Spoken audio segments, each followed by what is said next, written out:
यही योगी जिसको आप लोग साधु संत कहते हो। हम तो हुमायूं का बेटा अकबर कहते हैं, हम तो औरंगजेब कहते हैं। ये नहीं है हिंदू कहने के लायक। कुछ इस पालकी पे बैठ करके देखा, उससे बहुत स्पष्ट है हमारी आंखों में कि कल हमारा अंतिम दिन कर देने की इनकी इच्छा थी। ये बच्चा जो है, ये देखिए कितना छोटा बच्चा है, अध्ययन करने के लिए आया है। इसको ले जा करके पीट रहे थे। इसके गले में ये पीला पहचान के लिए दुपट्टा छपा था।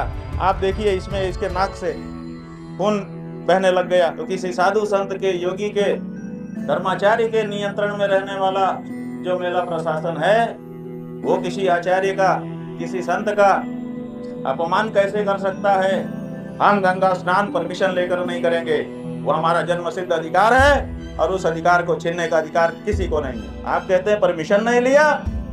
हम कह देना चाहते हैं कि अगर प्रशासन ये शब्दावली वापस नहीं लेता है कि साधु संत परमिशन ले, तो हम प्रशासन को यहाँ पर काम नहीं करने देंगे। 10-11 मार्च को चैत्र के कृष्ण पक्ष की शीतला सप्तमी और शीतला अष्टमी को दिल्ली में हम आमंत्रित करते हैं संतों को। आइए, आ करके अपनी एकजुटता दिखाइए। यही योगी जिसको आप लोग साधु संत कहते हो। हम तो हुमायूं का बेटा अकबर कहते हैं, हम तो औरंगजेब कहते हैं। ये नहीं है हिंदू कहने के लायक। ये मंदिर तोड़ने का समर्थन करने वाला आदमी है। 150 से ज्यादा मंदिर तोड़ दिए गए। एक शब्द नहीं निकला इसके मुंह से, इसलिए कि इसकी मुख्यमंत्री की गद्दी ना चली जाए। मुख्यमंत्री की गद्दी को महत्वपूर्ण समझने वाला पौराणिक मूर्तियों के सामने क्या हिंदू हो सकता है? वो सत्ता लुलूप है, वो हिंदू नहीं है। ये देखिए एक चित्र है, ये एक महिला का चित्र है, सौम्या अग्रवाल, कमिश्नर प्रयागराज। अगर गलत हो तो सुधार लीजिएगा, क्योंकि हमको जैसा बताया गया उसके आधार पर हम कह रहे हैं। सौम्या अग्रवाल, कमिश्नर प्रयागराज। ये यहाँ की कमिश्नर हैं, मंडल अध्यक्ष हैं, बड़ी पदाधिकारी मानी जाती हैं। डीएम भी इनको रिपोर्ट करता है।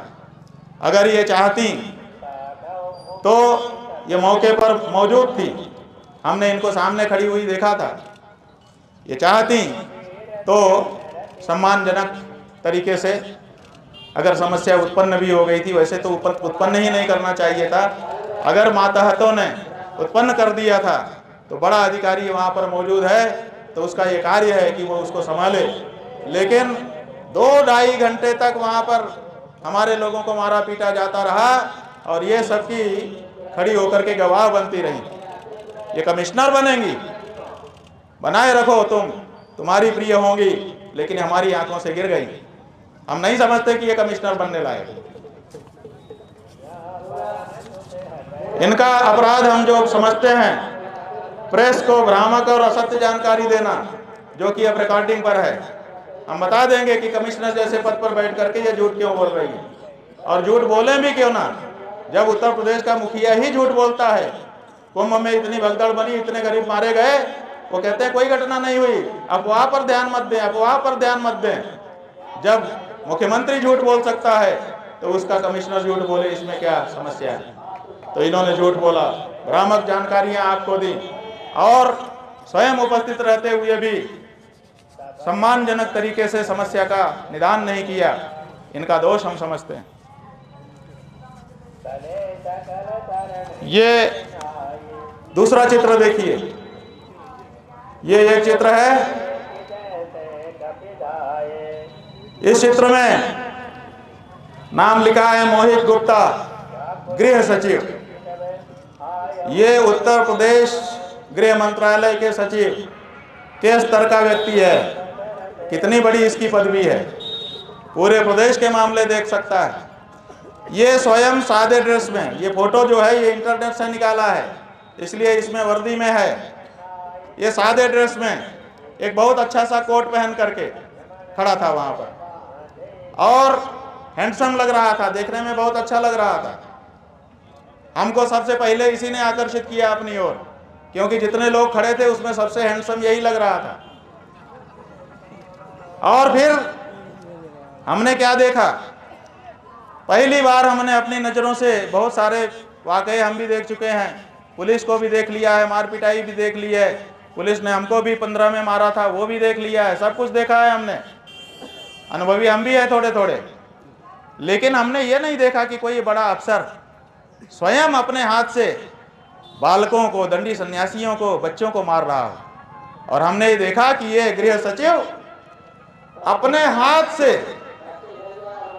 उनके गले को पकड़ करके और ये जो कोहनी है इससे मार रहा था, कभी ऐसे करके मार रहा था, कभी ऐसे करके मार रहा था। हमने तो, हमारे पास कैमरा नहीं होता है, वीडियो नहीं बनाया है, आंखों में हमारे वीडियो बना हुआ है, कभी नहीं भूलेगा। ऐसा भी नहीं है कि वीडियो नहीं बना है, बहुत सारे लोगों ने वीडियो बनाया भी है। और आज तक का जो चैनल है, आज तक के चैनल ने जो पहला वीडियो प्रसारित किया है उसमें वही व्यक्ति मारते हुए दिख भी रहा है, ऐसा नहीं है कि हम झूठ बोल रहे हैं। ये गृह सचिव है। और जिन लड़कों को हमारे अंदर ले जाके मारा पीटा गया था उसकी कहानी हम बता रहे हैं। उन्हें बताया कि ये लगातार टेलीफोन में किसी से संपर्क में था और कहता था कि मार दिया है, ठीक कर दिया है। और फिर ये भी कहा एक बार कि बॉस कह रहे हैं कि बाइट, मतलब यहाँ के अफसरों की बाइट चाहिए थी ऊपर किसी को। इसका मतलब ये सारी घटना वहाँ से लाइव हो रही थी और निर्देश, जैसे अमेरिका का राष्ट्रपति लादेन के पकड़ते समय अपने यहाँ बैठ करके निर्देश दे रहा था, ऐसे ही कल की घटना में भी कोई था जो अपने कमरे में बैठ करके निर्देश कर रहा था। अमेरिका तो कमरे की वो तस्वीरें जारी करता है, क्या भारत जारी करेगा? क्या भारत के मीडिया में इतना दम है कि इस बात को पकड़ सके? शायद नहीं है। ये जो मोहित गुप्ता है बंधुओं, हो सकता है नाम गलत हो, आप लोग करेक्ट कर लीजिएगा, चेहरा यही है। ये जो व्यक्ति है, बताया लोगों ने कि आदित्यनाथ जी का विशेष सचिव है। ये सादे ड्रेस में था, निर्देश लोगों को निर्देश यही दे रहा था। ये देखिए शुरू हो गया है। वहां के लोग भी यहाँ पर हैं जो शांति से बातचीत नहीं होने देना चाहते, सब जगह उन्होंने भेज रखा है। पकड़ लो इस व्यक्ति को, अलग कर दो, ताकि इसको ये आरोप लगाने का मौका ना मिले कि हम शंकराचार्य जी के यहाँ गए थे, हमारे साथ कुछ हो गया। क्योंकि ये इसीलिए आया है कि सारे कैमरे उधर मुड़ जाएं और मामला केवल यही हाईलाइट कर दिया जाए। ये देखो वो खोल लिया उन्होंने, हाँ ये देखो सबके मुड़ गए। हम जानते हैं एजेंडा आपका क्या है। पुलिस खड़ी है, उसको कोई दिक्कत नहीं है सब होने में। क्यों? क्योंकि वो तो एजेंडे पर है। ये जो व्यक्ति है यही निर्देश दे रहा था और बच्चों को स्वयं इसने मारा, हमने स्वयं देखा। और ये कह रहा था, डरा रहा था तरह तरह के शब्दों से, और कह रहा था कि तुम लोग अभी कम उम्र के हो, जिंदगी खराब कर देंगे। ये धमकी दे रहा था ये व्यक्ति। ये पुलिस है कि गुंडा है? उसके बाद एक और चेहरा आपको दिखा रहे हैं, ध्यान से देखिए। ये एक चेहरा है, ये एक चेहरा है।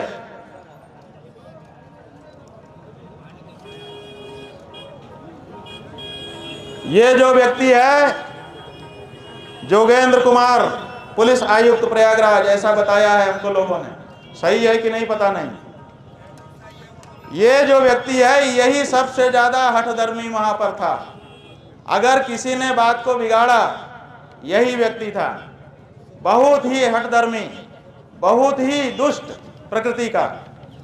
और यही अनाउंसमेंट बार बार तरह तरह की करके हमको आक्रोश में लाना चाहता था। इसी ने कहा था कि बड़ी गर्मी चढ़ी है, अभी उतारता हूं। किसको गर्मी चढ़ी थी? ये कहता है बड़ी गर्मी चढ़ी है, अभी उतारता हूं। एक बार तो अच्छा मौका आया, ये अनाउंसमेंट कर रहा था कि तरह तरह के आरोप लगा रहा था कि आपका ये अपराध है, ये अपराध है, ये अपराध है, कह रहा था। तो हमने कहा भैया तुमने अपना पक्ष कह लिया, जरा हमको तो हम भी अपनी बात बता। तो कहता है ये माइक हमारे लिए है, आपके लिए नहीं है, तुम्हारे लिए नहीं है। तो हमने कहा चलो भाई, तुम्हारा प्रशासन का माइक अगर हमारे लिए है ही नहीं है तो कोई बात नहीं। और दूसरा एक अच्छा मौका आया, ये अनाउंसमेंट कर रहा था कि जहाँ पर बहुत भीड़ है वहाँ पर इन्होंने अपना रथ खड़ा कर दिया है, जिसके कारण पब्लिक को बड़ी दिक्कत हो रही है। हालांकि वहाँ नहीं हो रही थी, वो तो एक कोने में था स्थान। तो हमने उससे कहा कि अगर दिक्कत हो रही है तो जवानों को कह कि वहाँ खड़ा करवा दो जहाँ खाली है। हमने क्या गलत प्रस्ताव किया? अगर इनको हमको बात भी करना था तो पहले आके यही तो कहना चाहिए था, महाराज जी जरा इधर कर लें, थोड़ा बात करनी है, तो एकांत में ले जाते, ये समस्या ही ना उत्पन्न होती। कोई भी व्यवहारिक पुलिस वाला होता तो यही करता कि पहले वो कहता महाराज जी जरा इधर कर लें, अपने को थोड़ी बात करनी पड़ेगी व्यवस्था के संबंध में, तो हम मना कर देते, ले जाता एकांत में एक जगह पे खड़ा कर लेता, फिर जो भी होता। इन्होंने बीच रोड पे खड़ा किया और फिर हमारे ऊपर आरोप लगाने लगे। जो स्वामी जी यहाँ पर 9 बजे अपने रथ और पालकी से आए थे और उन्होंने पंडुलपुर बैरियर 2 जो बंद था आज हमारा पंडुलपुर 2, उसको तोड़ करके यहाँ तक आ गए थे संगम रोड पर, और वहाँ 200 लोगों के साथ थे और उन्होंने अपने रथ और पालकी के साथ संगम पे जाने के लिए 200 लोगों को लेकर आए थे। और यहाँ पर जब पुलिस ने उनको रोका तो वो वापसी मार्ग पर जाकर के खड़े हो गए और वापसी मार्ग पर ही रहे कंटिन्यूअसली अपने रथ और पालकी के सहित। लगभग 3 घंटे तक अव्यवस्था बनी रही यहाँ पे संगम रोड पर। संगम रोड पर उस समय बहुत भारी भीड़ थी और उस समय श्रद्धालु महिलाएं, छोटे बच्चे, बुजुर्ग श्रद्धालु आए हुए थे और उस समय मेले का पीक चल रहा था। लगभग आज करोड़ों लोग श्रद्धालु आज संगम में स्नान किए हैं। हमारा इतना ही कहना है कि जो कल्पवासी है, जो संत है, जो साधु है, उनके प्रति हमारी पूर्ण संवेदना है। पूर्ण रूप से हम लोग उनके प्रति जो है पूरी श्रद्धा रखते हैं हम लोग, हमारी पूरी टीम। और हम लोगों ने इन्होंने जो स्वामी जी ने आकर के 200 लोगों के साथ आकर के पहले बैरियर तोड़ा और फिर यहाँ आकर के जो इनका पालकी और रथ है उसको लेकर के संगम पे जाने की उस समय जिद करने लगे, जिस समय संगम पे बहुत अधिक भीड़ थी और एक तिल रखने को भी जगह नहीं थी। बार बार इनसे निवेदन किया गया कि आप जो है इसे बिना पालकी के या बिना रथ के, आज कोई परंपरा नहीं थी, किसी का भी वीवीआईपी या वीआईपी ट्रीटमेंट किसी को भी नहीं दिया जा रहा था। आज पूरी तरह से वीआईपी स्नान पर पूरी तरह से प्रतिबंध था बिकॉज ऑफ मौनी अमावस्या और बहुत ज्यादा भीड़ होने की वजह से। लेकिन ये अपनी जिद पे अड़े रहे और अपनी पालकी और रथ के साथ ही 200 श्रद्धालुओं के साथ वहां पर जाने की कोशिश कर रहे थे। बाकी जो लोग आ रहे थे यहाँ पे, वो लोग सभी लोग अपना पैदल आ रहे हैं और अपना स्नान करके जा रहे हैं। लेकिन ये बहुत अव्यवस्था लगभग 3 घंटे इन्होंने रखी। इसी अव्यवस्था की वजह से जो है फिर हम लोगों ने इनको बताया कि भाई आप रथ और पालकी के साथ नहीं जा सकते, बल्कि आप जो है अपने साथियों के साथ चले जाएं, स्नान कर लें। लेकिन बार बार रिक्वेस्ट और निवेदन करने के बाद भी ये माने नहीं। ये इस संबंध में हमें यह कहना है कि इन्होंने जो बैरियर तोड़ा और यहाँ जो पुलिस के साथ धक्का मुक्की की, उसके संबंध में हम वैधानिक कार्रवाई करेंगे। फिर क्या हुआ कि हमने कहा कि उठवा करके वहां रख दो, तो बड़े अच्छे से कहा, हमको याद रहेगा कि पुलिस के कंधे इसके लिए नहीं बने हैं। बड़े गजब डायलॉग के अंदाज में कहा कि पुलिस के कंधे इसके लिए नहीं बने हैं। और फिर थोड़ा सा ऐसा शब्द कहा जो अच्छा नहीं लगेगा हमारे स्वयं के, हमारे लिए है, कुछ गाली सा बोल करके कि तुम्हारे लिए नहीं, इस तरह का था। तो हमको लगा कि अरे वाह, पुलिस के कंधे थोड़े छोटे मोटे कामों के लिए नहीं है, बड़े कामों के लिए है। और बाद में जब पुलिस वाले हमको लेकर के यहाँ तक आ गए, यहाँ से घुमाते वहाँ से घुमाते, तो हमको उसकी बात याद आती रही रास्ते में कई बार कि कहता था कि पुलिस के कंधे इसके लिए नहीं है और यही कर रहे हैं पुलिस वाले। ये जो बंधु था, इसी ने कहा कि इसके साथ के सबको हटाओ और इसे नीचे उतारो। पहला आदेश इसी ने कहा था कि इसके साथ के सबको हटाओ और इसको नीचे उतारो, ये व्यक्ति। उसके बाद 2 लोग और हैं, एक ये चेहरा है, ये देख लीजिए, मध्यम कटकाठी का एक गोलमोल सा व्यक्ति, जैसे हमारे ये पत्रकार बंधु हैं लगभग इन्हीं की कटकाठी का। बताया गया कि ये यहाँ का जिलाधिकारी है, मनीष कुमार वर्मा। हाँ, इस साइड भी देख लो भैया। ये मनीष कुमार वर्मा, नाम गलत हो सही करवा दीजिएगा, जिलाधिकारी प्रयागराज। ये भी वहाँ पर उपस्थित थे। जिलाधिकारी एक सम्मानित पद होता है, जिम्मेदार पद होता है। आशा की जाती है, राष्ट्रपति आशा करता है कि हम जिलाधिकारी के माध्यम से पूरे जिले पर नियंत्रण रखेंगे। ये लोग राष्ट्रपति को रोज आख्या भेजते हैं, ये वहाँ स्वयं उपस्थित थे। क्या इनको अपने विवेक शक्ति का प्रयोग करते हुए इस तरह के मामले पैदा होने देने चाहिए था, जिससे पूरे प्रदेश और पूरे देश में कोलाहल मचे? निश्चित रूप से ये जानबूझ करके ऐसा कर रहे थे। अगर ऊपर से इनको कहा गया था तब तो ठीक, तब तो आपके अच्छे सिपाही हैं, जो आप कहते हो करते हैं, आज्ञाकारी हैं। आज्ञाकारी भी अच्छा माना जाता है कुछ मामलों में। लेकिन अगर ये आपको खुश करने के लिए कर रहे थे तो आपके खुश होने से नहीं चलेगा। आपकी बड़ी किरकिरी भी इस मामले से हुई है। जो हिंदू सनातनी जनता है उसने आपके अपने शंकराचार्य के अपमान को अच्छे से नहीं लिया है। अभी तक हिंदू सनातनी जनता ने ये अधिकार पुलिस प्रशासन को और सरकारों को नहीं दिया है कि वो हम आचार्यों का अपमान करने की शक्ति प्राप्त कर लें। तो इनकी गलती यह है कि प्रेस में इन्होंने असत्य बातें, भ्रामक बातें फैलाई और मौके पर मौजूद रहने के बावजूद इन्होंने ऐसा कोई उपाय नहीं किया जिससे ये घटना इतनी बड़ी न बनती, बात का पतंगड़ न बनता। और बंधु, अब जो चित्र हम दिखा रहे हैं, जैसे किसी मैच में मैन ऑफ मैच होता है, मैन ऑफ द मैच, जैसे किसी फिल्म में खलनायक होता है, समझ लो वो चित्र हम दिखा रहे हैं। ये देखिए, ये व्यक्ति, ये जो व्यक्ति है, ये असली व्यक्ति है। इसी ने सबसे पहले आके हमारा रथ, हमारी पालकी रोकी। इसी ने जब अंदर हमारे शिष्य ले जाए गए पुलिस द्वारा पकड़ के घसीट के, इसी ने उनको सबको मारा।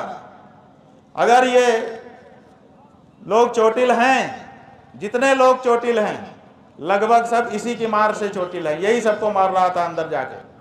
जो ले जाया जाता था उसी को ये मारता था और बेरहमी से मारता था। इसका नाम बताया है, पहले बताया शक्ति और बाद में बताया कि कोई विनीत सिंह है। ये सीओ पद पर बताया जा रहा है। चेहरे से ही आप लोग जान जाएंगे, अगर जानते हो तो बता दीजिए, नहीं तो कोई बात नहीं है, चेहरा तो पक्का यही है। ये जो व्यक्ति है यही मारपीट कर रहा था, बुरा बर्ताव कर रहा था, मुंह से गालियां निकाल रहा था और सबसे बड़ी बात, इसने लात से मारे, इसने घूंसा मारा, इसने गिरा गिरा करके मारा, इसने छड़ी छीन करके हमारे ब्रह्मचारी की उस छड़ी से इनको मारा। इसने धमकी दी कि तुम्हारी जिंदगी खराब कर देंगे और ब्रेन वॉश भी किया। हमारे एक दंडी सन्यासी को कहा कि ये डंडा लेकर के क्या घूम रहे हो, कुछ पढ़ो लिखो, बर्बाद हो जाओगे। ये कौन होता है ये बताने वाला किसी को कि कौन कैसे बर्बाद होगा और कौन कैसे? क्या इसके लिए इसको यहाँ पे खाकी कपड़ा पहना करके भेजा गया है कि ये सन्यासियों को उपदेश दे? हमने किसकी जिंदगी बर्बाद की है बताएं? क्या गोविंद पादाचार्य जी, शंकराचार्य जी को जीवन को बर्बाद कर दिए? 8 साल की उम्र में उन्होंने सन्यास उनको दे दिया था।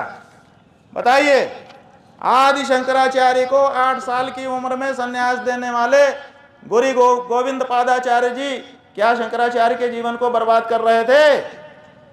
क्या शंकराचार्य जी पढ़े लिखे नहीं? क्या उनको पूरा संसार विद्वान नहीं मानता है? केवल पे पुलिस में भर्ती होकर के और ऐसे काम करने वाला वही विद्वान होता है? ये हमारे लड़कों का हमारे विरुद्ध मानसिक परिवर्तन करना चाहता है। ये असली खलनायक था। एक वो जिसने रोका, एक ये जिसने लोगों को मारा पीटा और चोट पहुंचाई। बहुत बड़ा अपराध किया है इन्होंने। सब लोगों की मेडिकल हो गई है, 3 लोग भर्ती थे, उनका प्राथमिक उपचार हुआ है, अभी और उपचार चलेगा। ये हमारे 54 वर्ष के महात्मा, इनको हम जानते भी नहीं हैं। ये तो भीड़ में कहीं से सम्मिलित हो गए थे, हमारा ये पीला दुपट्टा बांध लिया था गले में इन्होंने मांग के। यही इनका दोष है। कहाँ से आए हो? मध्य प्रदेश से आए, पिपरिया से। पिपरिया हमारा कार्यक्रम था, वहाँ इन्होंने हमको देखा होगा तो आ गए। अब ये जो है ये मार खा के पड़े हैं। सब लोगों की मेडिकल रिपोर्ट सब तैयार हो गई है। पुलिस हमारी रिपोर्ट लिखेगी नहीं, हमने ईमेल से उनको रात को भिजवा दिया है। हमको पता है कि वो नहीं लिखेंगे, बायस्ड हैं। एक बात हम जरूर यहाँ कहना चाहेंगे कि जो बिना स्टार की पुलिस, जो 1 स्टार 2 स्टार और 3 स्टार वाली पुलिस वहाँ थी, उसमें से अधिकांश बड़े विनम्र थे और वो परिस्थितियों से दुखी दिखाई दे रहे थे, उनके चेहरे हम देख रहे थे।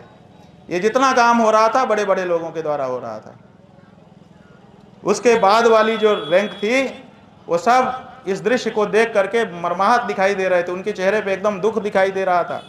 1-2 के तो हमने देखा आंख में आंसू भी थे, हालांकि वो काम उन्हीं का कर रहे थे, पकड़ दकड़ के ले जा रहे थे, लेकिन हम देख रहे थे कि जो घसीटते हुए ले जा रहे थे उनका तरीका अलग था और बाकी पुलिस भी ले जा रही थी, लेकिन तरीके से पकड़ के ले जा रही थी।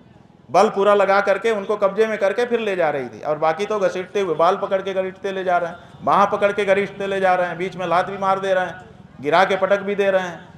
लेकिन जो नीचे रैंक की पुलिस थी, इसलिए कभी कभी लगता है कि भगवान बहुत बड़ा ना बनाए, क्योंकि बहुत बड़ा बनने में बहुत पापी बनना पड़ता है। कल हमने देखा, तो खैर जो हमने देखा था हमने वो आपको बता दिया, जो कल की घटना थी वो हमने बता दी। हम चाहेंगे कि प्रशासन की ओर से, जनता की ओर से जो भी प्रश्न हो विस्तार से आप हमसे एक एक करके पूछ लें, कोई भी प्रश्न निरुत्तरित नहीं होना चाहिए।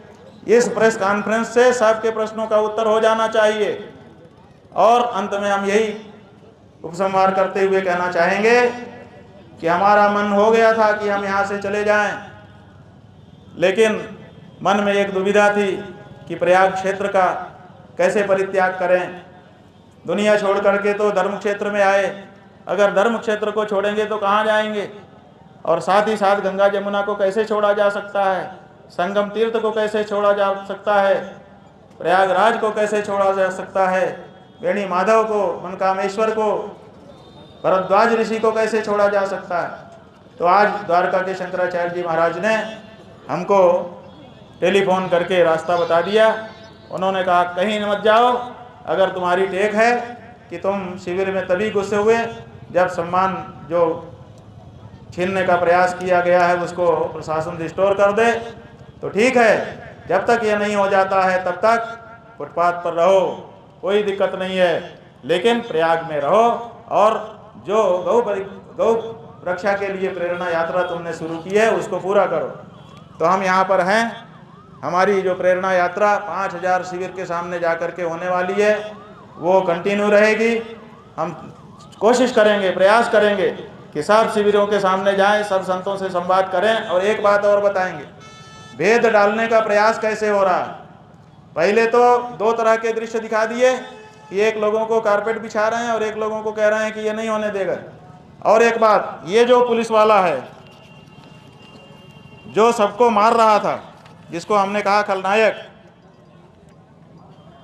हाँ ये जो पुलिस वाला है, इस पुलिस वाले ने अंदर जा करके जब हमारे लोगों को अपराधियों की तरह से जमीन में उकड़ों बैठा के और स्वयं कुर्सी पे पांव चढ़ा करके और पांव का जूता जो है हमारे व्यक्ति के चेहरे के सामने ला करके जब नाम पता पूछ रहा था और धमकियां दे रहा था, उस समय इसने कहा कि मैं पुरी के शंकराचार्य जी का शिष्य हूं, उनसे मैंने श्री विद्या दीक्षा ली है।